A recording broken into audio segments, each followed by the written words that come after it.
Walezi wangu wao wamesema, wamekiri kwamba nia njema tumefanya vizuri, nami pia nasimamia pale pale tumefanya vizuri. Kwa upande wa elimu msingi tumefika ufaulu wa darasa la 7.93, tunadaiwa 7%, na walimu tumeshaongea 7% hizi tunazifuta, na afisa elimu awali na msingi alipita. Ndugu mgeni rasmi, tutaweka mikakati. Walimu hawa wameahidi hawatatuangusha. Kwa upande wa sekondari tumefanya mtihani kwa mara ya kwanza kidato cha 4. Tumeanza vizuri, tuko na ufaulu wa 97, tumefelisha kwa 3%, zile 0.6, lakini tulianza kwa changamoto nyingi sana. Walimu hao walifika hapa, mambo hayajakaa sawa, shule jirani wakawa wanatulea kidogo chekundu, wametulea sana. Nia njema msingi, Tumaini wanasema tunahitaji boksi 5 za chaki ziende, na zinakuja hapa. Lakini vitabu tumesaidiwa sana na shule jirani Hasanali pamoja na sekondari ya Kingani.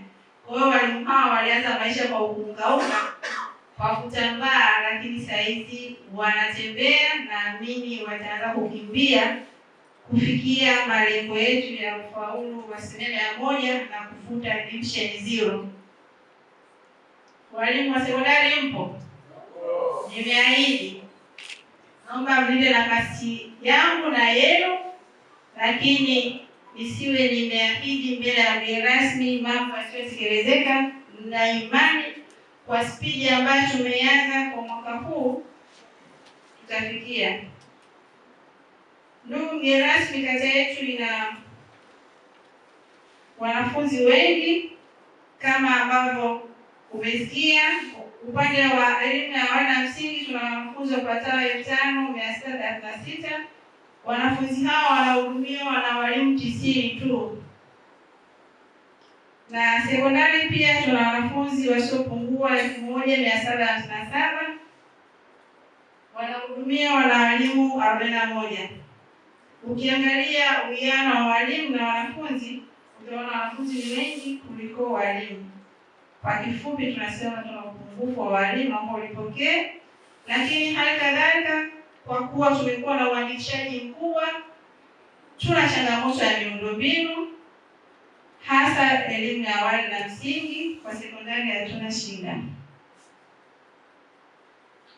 Na upungufu umesababisha wanafunzi kuwa wengi katika vyumba vya madarasa. Si ajabu chumba kimoja cha darasa kusomewa na wanafunzi wasiopungua 100 au zaidi.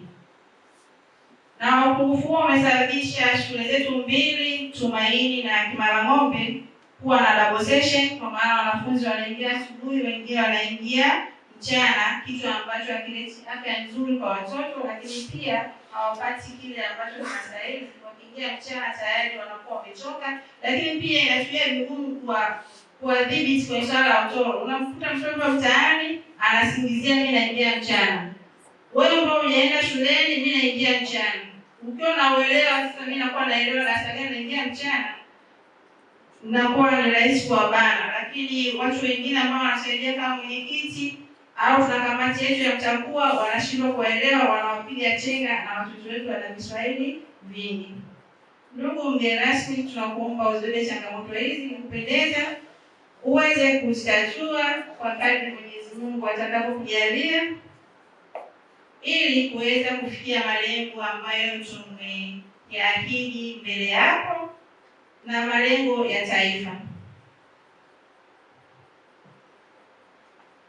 Ndugu mgeni rasmi, shukrani zetu tunapenda kuzitoa kwako wewe binafsi, lakini pia kwa mama yetu mpendwa Dr. Samia Suluhu Hassan kwa namna ya kipekee alivyotupendelea kutujengea miundombinu ya kutosha katika shule yetu ya sekondari Nyanjema.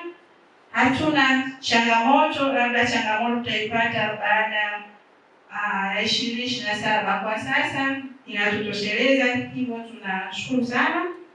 Aidha, shukrani zingine za kipekee ziende kwa mkurugenzi wa halmashauri ya wilaya ya Bagamoyo pamoja na wakuu wote wa idara, lakini shukrani za kipekee ziende pia kwa mwenyekiti wa halmashauri, alikuwepo awamu iliyopita, alitupambania kwa kushirikiana na afisa elimu sekondari, tukaletewa madarasa 10 kwa pamoja, ambapo haikuwa hata haki yetu, wenyewe wanajua walipita wapi, ni mambo ya gawa. Aidha, niwashukuru viongozi wenzangu wa kutoka ngazi ya kata, Inspekta Muhina, mwenyekiti wa kitongoji, Mheshimiwa Diwani, Mheshimiwa Diwani mstaafu na walimu wenzangu wote mlioko mahali hapa. Baada ya kusema hayo, mgeni rasmi, tunashukuru sana kwa muda wako, kwa kuja kututembelea na kutusikiliza jambo ambalo umetutia na umelipokea. Baada ya kusema hayo, Mungu ibariki Tanzania, Mungu ibariki halmashauri ya mji wa Bagamoyo, Mungu ibariki kata ya Nyanjema.